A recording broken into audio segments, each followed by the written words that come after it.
all these struggles you're going to have, the best athletes in the world have them too. From my theoretical perspective of sports psychology, there's three main interventions that we can do to help with mental performance. I'd be in my toss, I'd be thinking tomatoes, onions, celery, and thinking of all of these fruits and vegetables, because my mind is focused on fruits and vegetables. What is it not focused on? Double faulting. Double faulting, right?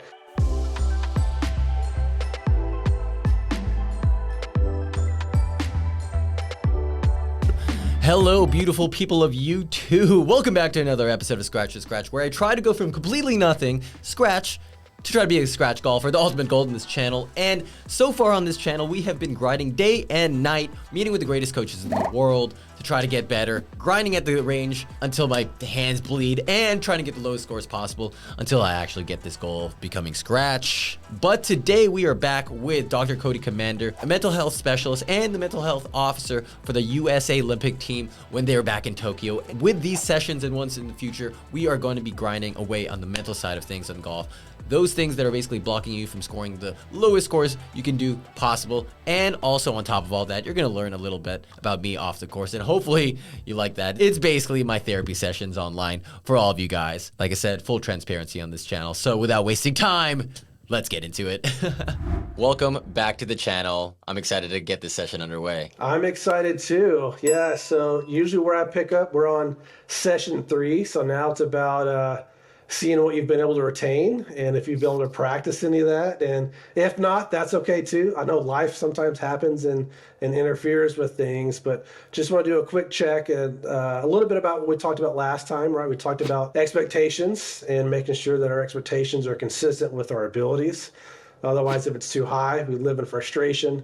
If they're too low, then our motivation isn't there to do or get better or succeed in things. So making sure that our expectations are commiserate or consistent with those expectations and abilities. The other thing we talked about is the good old positive and productive self-talk. So how are we treating ourselves? Are we our best friend or are we our worst enemy or frenemy with ourselves? So talked a little bit about that. So, and we had a little bit of homework, some things you could do kind of on the outside. So just want to turn over to you to see if you're able to practice in that stuff, what's been easy, what's been hard, or if you've totally forgotten about it, that's okay too. Yeah, I guess to touch on those two things. The first one being just expectations.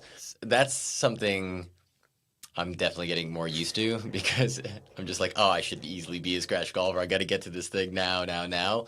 But I definitely did take some time to kind of just like, all right, what can I actually attain here? Like, I know I'm not going to be like able to hit scratch. I might not even hit like double bogeys on all these holes. And so I always kind of just took a step back, especially in my, I think maybe the last time I went to the course, and I ended up kind of just focusing on like the first thing we were talking about in the first session around like, you're not trying to go for a number. You just want to execute on like this thing today, or I want to be level-headed on that thing. And I actually ended up scoring my lowest on 9 holes ever, which is good. Yeah.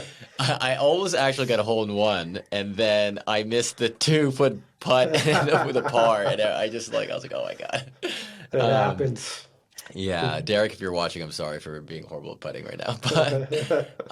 But yeah, no, that was 100% still in my brain. And then the positive reinforcement, I think that was reflected a lot more in practice sessions. I think that's where the majority of my, I don't want to say built up rage around the sport, but like frustration around just like, oh my God, I can't hit this shot like 4 times in a row or whatever. And then just kind of like assessing like, all right, this is definitely a marathon and not a sprint. And I'm just like, okay, well, what can we do in order to kind of like still have a successful range session and be like positive, like net positive in regards to like improving my abilities like from the previous day. And so I think those were the two things that kind of like was ingrained in my previous couple days since our last session for sure. Good. And any difficulties or challenges with implementing any of those things yet? Yeah, 100%. I think I'm still getting used to it given like just my general nature as a human being. I'm just like, I need this now. And I think you kind of mentioned like, are you your friend or enemy? Like the majority, 99% of the time, But I think before our sessions, I'm definitely my enemy. But now it's at like 91%. Right? Some progress. All right, good. Yeah, 100%. Well, a couple things that kind of add some structure to the practice as well. And we talked a little bit about last time, but it's ahead of time coming up with some positive sentences you want to say to yourself. So, for the encouragers, what are some things I want to say to myself today to make me feel motivated? Because maybe today I don't really want to go out and do that. I got other stuff going on. I don't feel like practicing. But if I want to be an elite athlete, those are the ones who practice when they don't want to practice, right? So, what can I say to myself to motivate me in the moments I'm not motivated? And then the other side of it is helping me bounce back after any type of mistakes. So replacing the idiot, stupid, I'm terrible, what am I doing? All those negative or unproductive self thoughts on the golf course, replacing them with more productive thoughts ahead of time. So because when you're mad that you missed a 2 foot putt for a possible birdie, it's hard to go ahead and think about something nice to say to yourself. You're walking back to your bag, slamming your putter in the bag, saying, I cannot believe I just missed that, right? All those negative things. So if you haven't preventively thought of some productive things to say to yourself, it's going to be a lot harder to think about it in the moment. So if you haven't already, take 5 minutes before your next round or before next practice and write out 3 or 5 things you'd want to say to yourself to pump yourself up and motivate you and to help yourself when you're starting to get discouraged and to replace those negative or unproductive self-thoughts. And that'll help keep that practice up of productive self-talk. Gotcha. Okay, yeah. I mean, I'm definitely hitting the range right after this, so I'm for sure writing stuff down for like just to get prepped for sure. Good, Um, good. So, what about a quick check-in? You're a couple months into this process. I can imagine the stress it takes, the toll of stress it takes, mentally, physically, financially, relationship, just all the above, all of the stress that a person could feel. How are you hanging in there?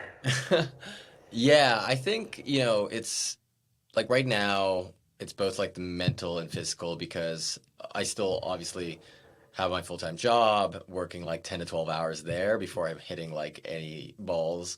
And it's just straight from like the computer straight to like the range and then just trying to grind for like 3 to 6 hours a day. I think like that's just has been super exhausting. Yeah, I guess that would be super exhausting in in that front. But I don't know. I feel like the motivation to kind of get to this goal and like just playing golf in itself is just like driving me every single day, which is like great. Yeah.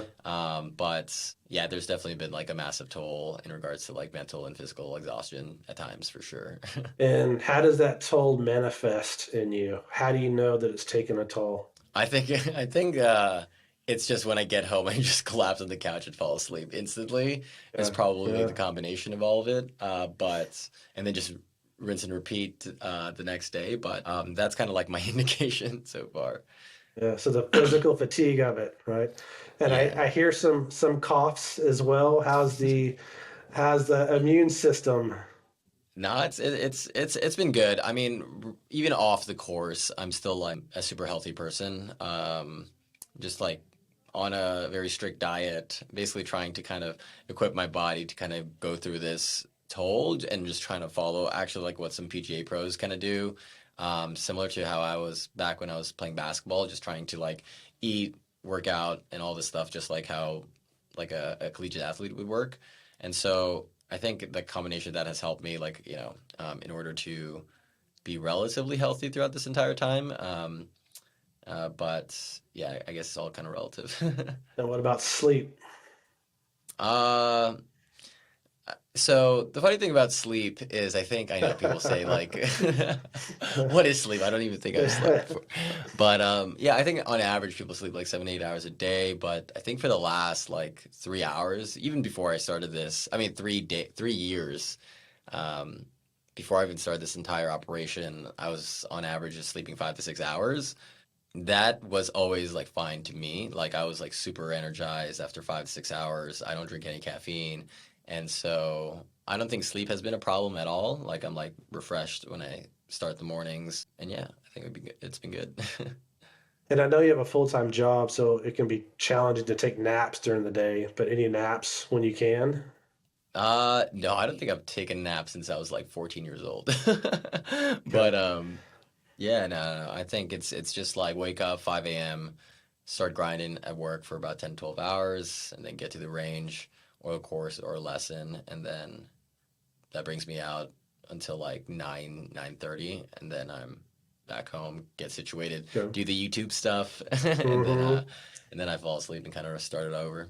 So I asked because two important parts of being an elite athlete is recovery and refueling.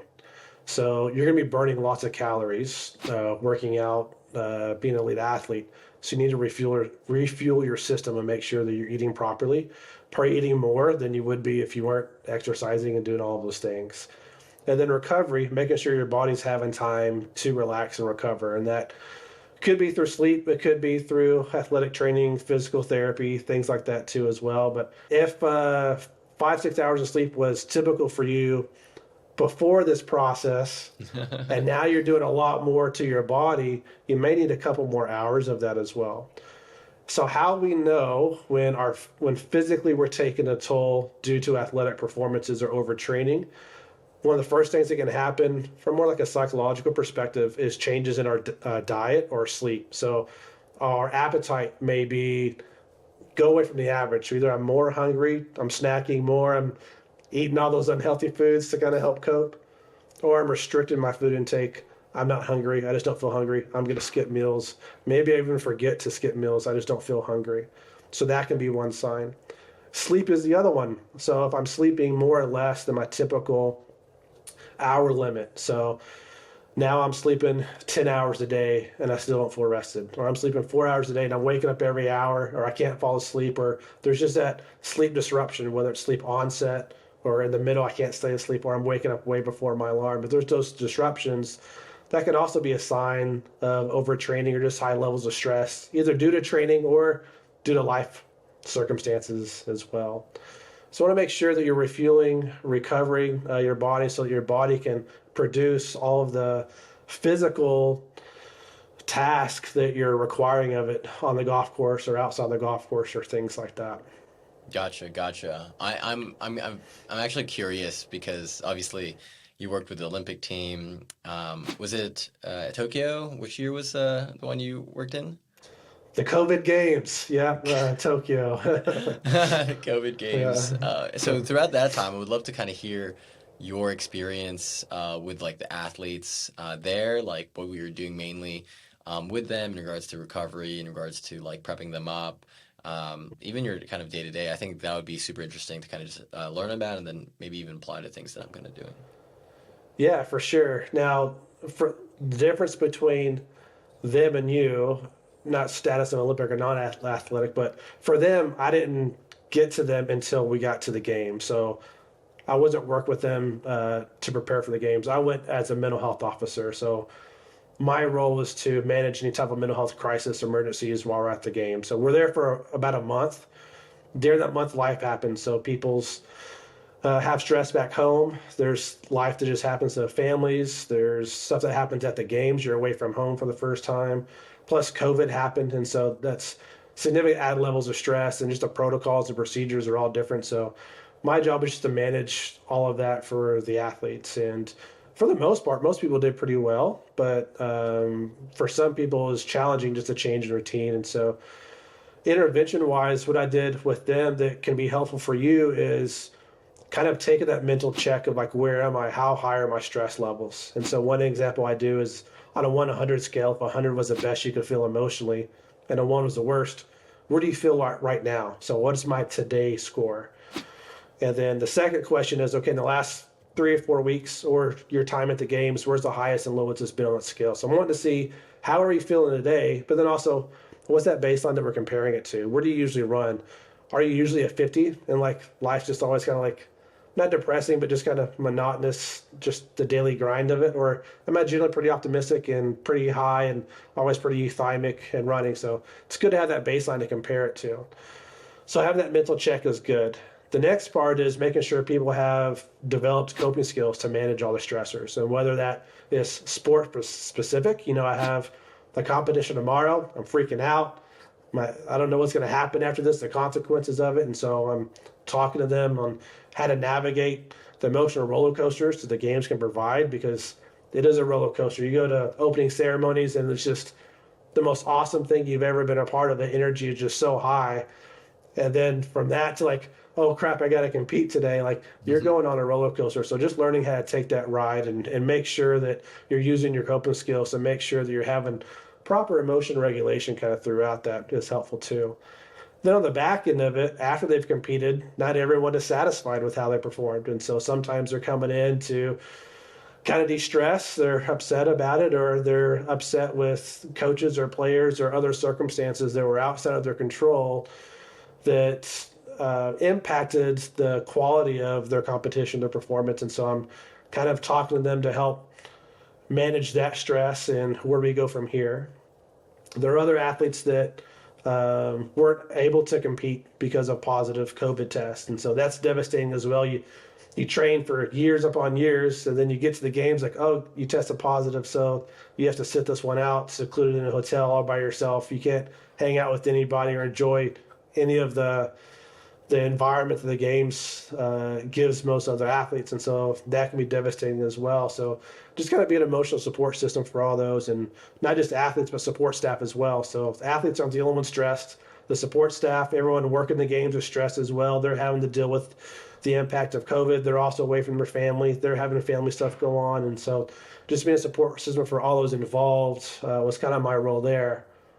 So using those skills that could be useful for you is managing the stress along the way. There's going to be good days, there's going to be bad days. How do you maintain that motivation to keep that hunger of going forward on days you don't want to?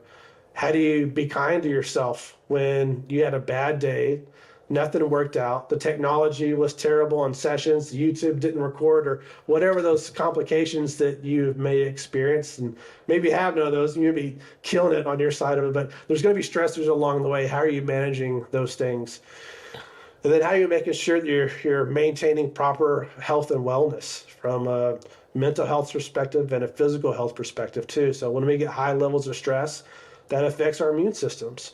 We're more likely to have common colds and the sniffles and throat stuff and to indigestion, to all different types of things when we have higher levels of stress. So want to make sure we're just maintaining proper amounts of stress so that our bodies can work to the highest potential, so that I can be as elite as my technical skills will allow me to be.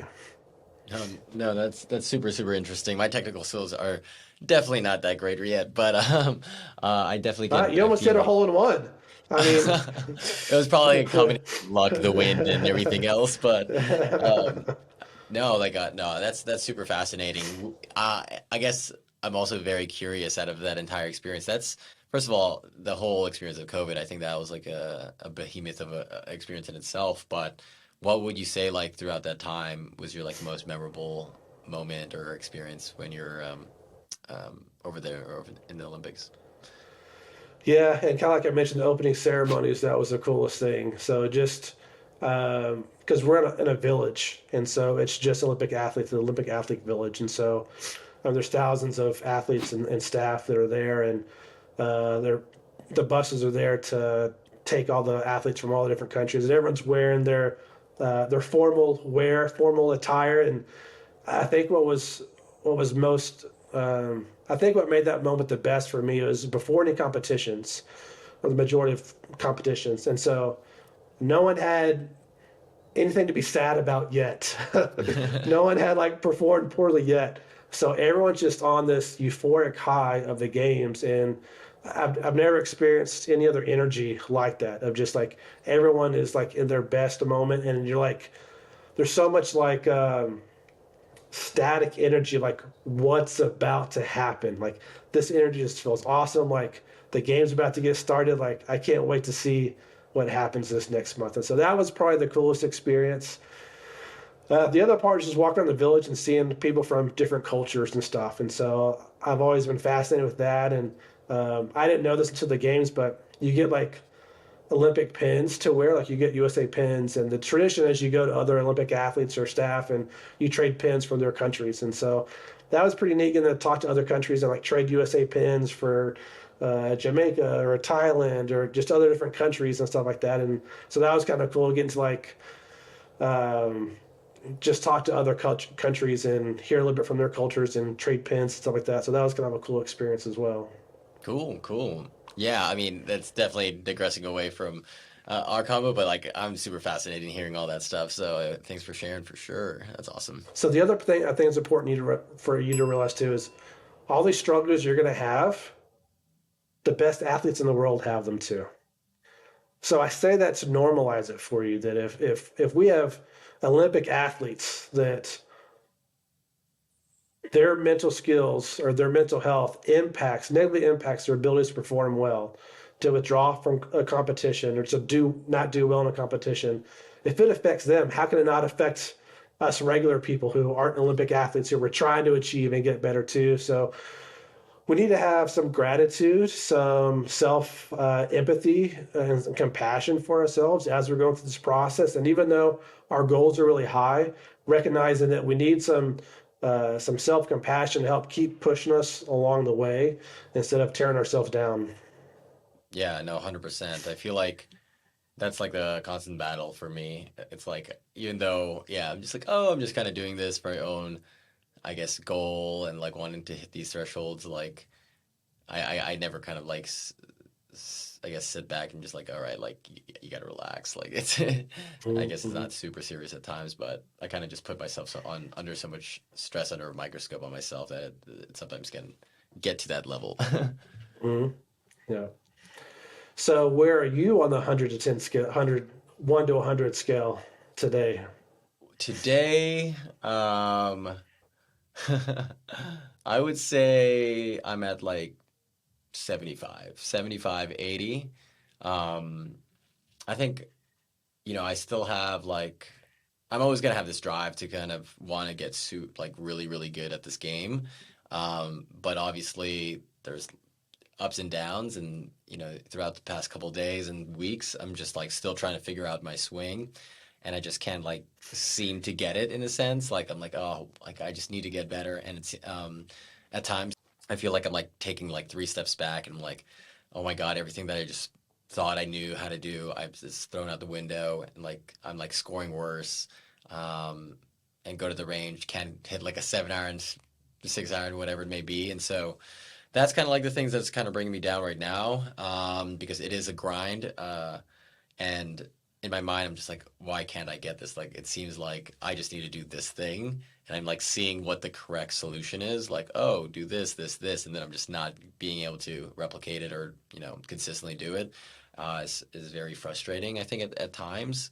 And so that's kind of like the constant battle right now in my head. But yeah, not like I said, still an 80, but yeah, 100%.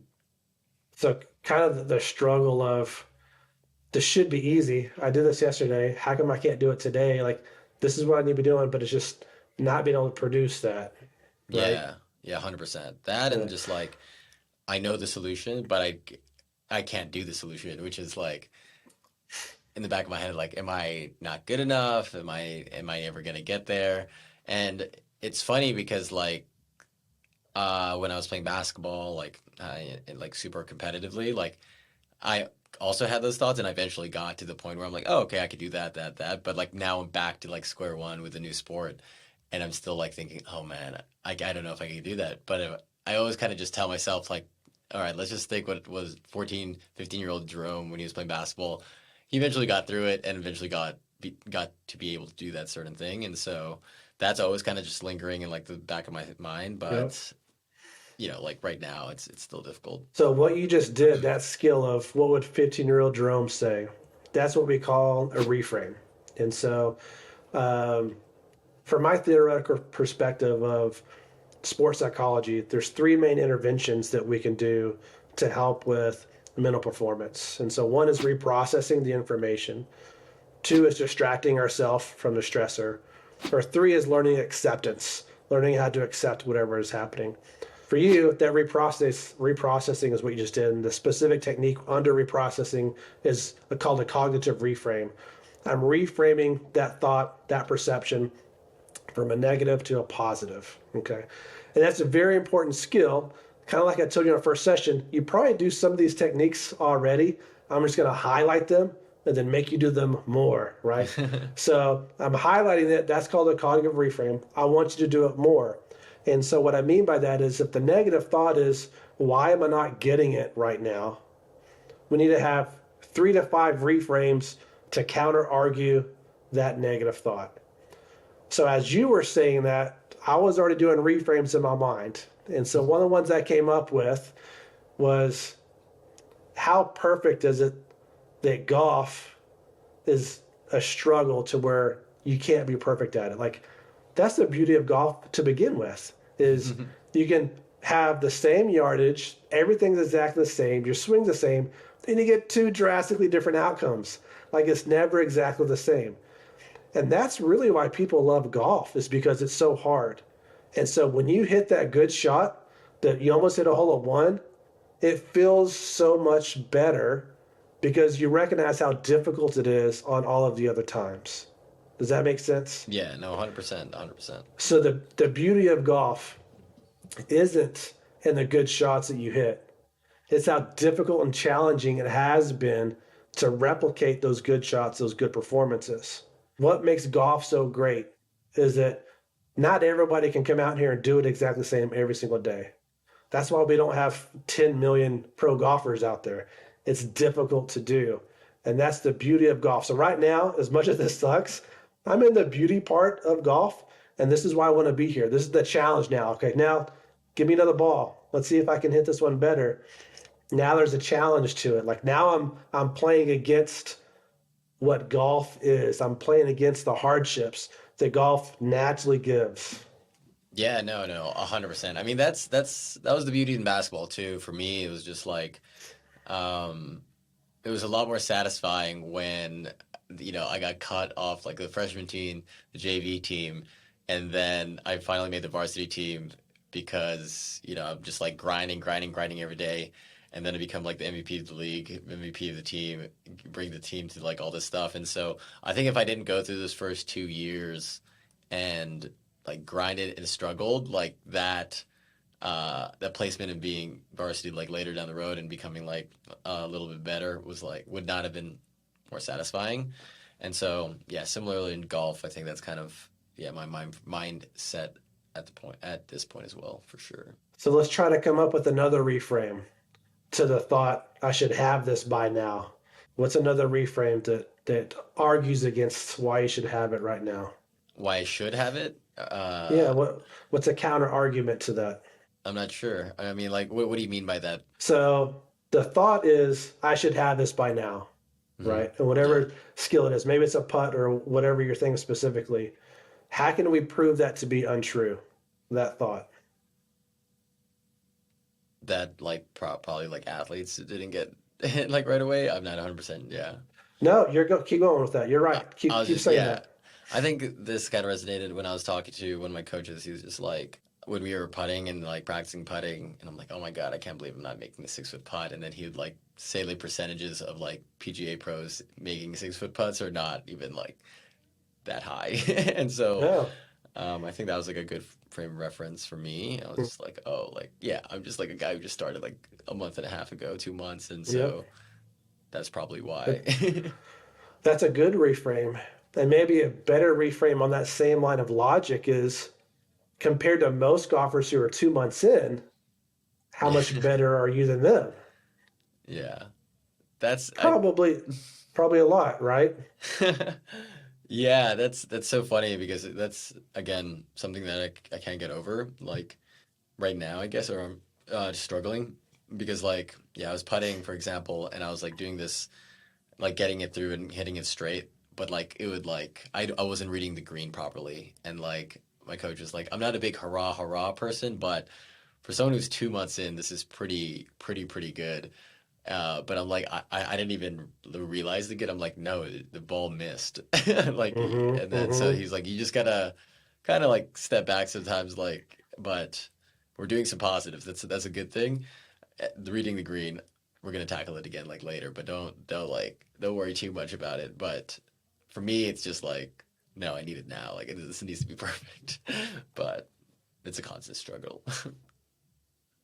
And so there's a list of what we call cognitive distortions that we go through that are kind of unrealistic expectations of how we perceive our environment, and they're ways that produce negative emotions in us, or errors in the ways of thinking. So the example would be, I'm trying to recall what you just said, something like I should have it by now. So we call it the shoulds and have tos is the name of that cognitive distortion. Like, well, I don't have to make the 6 foot putt. I want to make the 6 foot putt.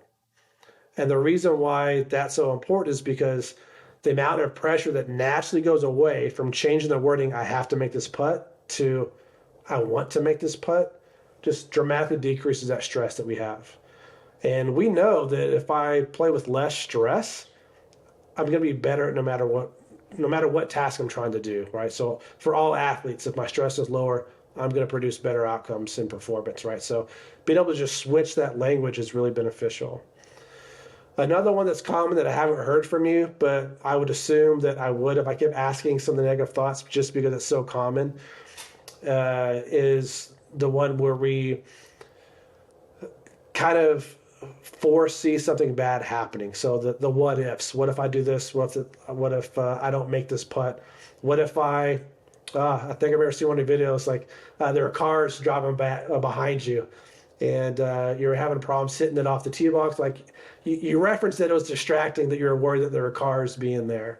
Also, that there's people behind you waiting on you to hit, right? Like the pressure, like, oh no, like don't let them play through. Let me hurry up. Like just that pressure of right. And we start thinking about the what ifs. This happens. What if that happens? What if I just totally spray this and it goes into the other fairway, or things like that. I'm thinking about stuff in the future. And so that's another very, very common cognitive distortion. And the reason why it's a distortion is because we can't predict the future. We have no idea what's going to happen. So I bring that up because if you start noticing that you're having a lot of thoughts about what if things happen, you can do some reframes that are specific to that cognitive distortion of like, well, I can't predict the future. I have no idea what's going to happen. Let's just see what happens, right? And so that can kind of keep me grounded into having more healthy levels of cognitive thinking versus the cognitive distortions. Gotcha. Yeah, I think that's 100%, what's it called? A big frame of mind for me. That actually happened to me. I'm gonna always reference basketball because like free throws were like a big thing, like a big, relatively big weakness in my game, because of the fact that I could play 100 miles an hour and not really think about it, score a bunch of points, but then when it's like I'm at the line, everyone is watching me. I'm just like, oh my God, what if like people think this, and like Yeah, all my practice goes out the window at times. And that's like golf. When I missed that 2 foot putt, I was like, oh my God, this is maybe the best hole I've ever played. And then like 2 holes later, I hit like a 14-foot putt because I was like, oh, all right, like, well, like what's the worst case that can happen? And so that's like something that I'm trying to battle with as well, and trying to kind of get more accustomed to. I think I guess like the pressure at those moments, and kind of just putting myself in a good frame of mind where I'm just like, all right, it's just like any other putt, but that always is kind of creeps in the back of my head for sure. well, and that's the part that I love about sports psychology and about the human mind, is that the idea of stress, like stress and pressure, I guess pressure more specifically, isn't really there. It's not tangible. Pressure is an imaginary thought that we just applied to a specific situation. So you hitting a 2 foot putt or the 16-foot putt, you change your perception of what the pressure should be. When objectively, it's it's all the same. A putt is a putt. I don't know if that 16 putt was for birdie or for triple bogey, right? So like, but the distance is exactly the same if it's for birdie or if it's for triple bogey. The distance is the same, but we have to apply a pressure to that situation. And if we can understand that from a conceptual frame of reference, then we can begin to think, okay, well, if pressure is applied based on how I'm perceiving this moment, then I can manipulate that thought to decrease or attenuate, make lessen or less that pressure. And that's what sports psychology is about. Just how do I manipulate my own thoughts so I can decrease that pressure so I can maximize my performance? what would you say would be a good tip to, I guess, in a sense, manipulate it in that frame of mind, in that moment? Um, Yeah. yeah. So, I mean, it's not a quick tip. I have a whole book on it, Commanding Performance, but it's broken. It depends on what the thought is. Yeah. So it's kind of like, so it's like saying, what's the best uh, club to hit my golf ball? Well, it depends how far out you are. That's one question. And then it depends on, well, what's your range? How far can you hit this club? And then what's the wind like? Are you uphill, downhill? So there's not like one tip that's going to apply to all the thoughts that you're having on the golf course. It kind of depends like what specific thoughts. But if they're thoughts of doubt, negative self-talk, usually the ones that stuff that you can control, you're going to be want to doing reprocessing techniques, doing reframes, learn how to think about it differently. If it's stuff that's you just need to not, the solution is just to not think. So a lot about performing at elite level is doing no thinking, right? So at the free throw line, don't think, just shoot. Like you don't want to be thinking about anything, right? Like the worst case you can do is overanalyze stuff at the free throw. And that's why it's different than all the other shots, is because you have so much time to finally think about everything. And so sometimes if the solution is not thinking, then doing a distraction techniques are helpful. So that's going to be more helpful once you've acquired skills and you're not having to think about specific techniques as you're swinging. So, for example, if you're trying to hit a 6 foot putt, but you're not thinking about any mechanics of the shot you're just trying to do, there's a common, one of my favorite techniques is called fruits and vegetables. Um, and so I came up with it. I was a tennis player, and I'm not that tall, so my serve wasn't that fast. And so I had pressure on my second serve because I was like, oh no, like they're going to tee off and I'm going to lose a lot of points on my second serve. So I had pressure. So I tried to hit it harder and I would double fault. So then in my toss, I'd be thinking, don't double fault, don't double fault, don't double fault. And guess what would happen? I Double would fault. double fault, right? So instead, I started doing a distraction technique. I call it categories now, but I would do specifically fruits and vegetables. So I'd be in my toss, I'd be thinking tomatoes, onions, celery, and thinking of all of these fruits and vegetables, because my mind is focused on fruits and vegetables. What is it not focused on? Double faulting. Double faulting, right? And then I can just let my body hit my serve that I've hit thousands and thousands of times. And my serving percentage dramatically went up because I was able to get my mind out of the situation and just let my body do the work. So if there's moments on the golf course where you feel like you don't need to be thinking, just let your body do the work. Fruits and vegetables or the categories can be helpful. Just think of any random categories. It could be tennis shoe brands, YouTube channels, the NBA teams, whatever it is.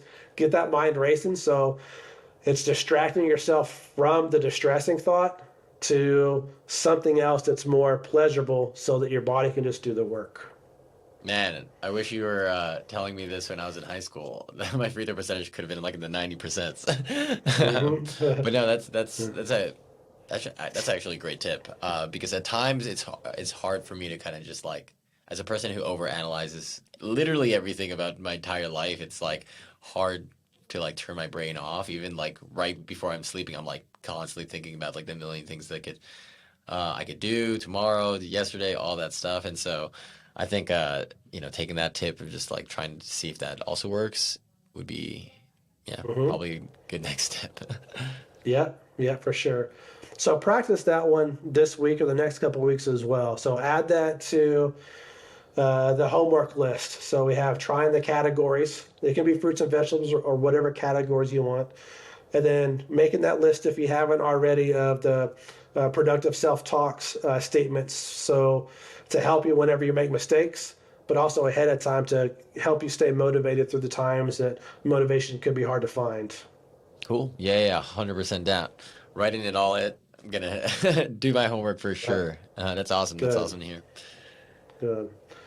Well, is there anything we haven't talked about today that you wish that we would have? I think, man, I think it's going to be a long journey and throughout this entire initiative in itself. And I think these are like just really good pit stops of like where I'm at. But I think I've covered everything. I think this kind of next couple of weeks, there's going to be a lot of things in store for not only me, but for the people on YouTube. And so there's definitely going to be, I could already foresee some ups and downs, things changing, which I think is going to be good. But obviously, it's going to be a relatively tumultuous in some sense, and kind of just coming back here, having sessions, and kind of just talking about it, and then kind of just like stepping back for a bit rather than grinding 100% all the time. I think it's just going to be better in the long term for not only me, but people who've already kind of gone through the same route and kind of just needs a breather in itself, and have some of these tips that you're providing. But Good. yeah. And don't forget to keep doing the refueling and recovery strategies as well to keep that body going strong. Yeah, I need to take a nap for the first time in 20 years or something. Yeah. Yeah, they help. Yeah. Yeah. Awesome. That is a wrap for this session. Hopefully you guys learned something just like me. If you did, smash that like button. Stay subscribed if you hadn't already. Follow the journey. Be part of the S2 family, because each and every one of you matter to me. We're trying to make this the most inclusive, most relatable, and greatest golf channel on planet Earth. So definitely subscribe. And if you want to keep watching, if you're not already, if you're not caught up, definitely watch this video right here.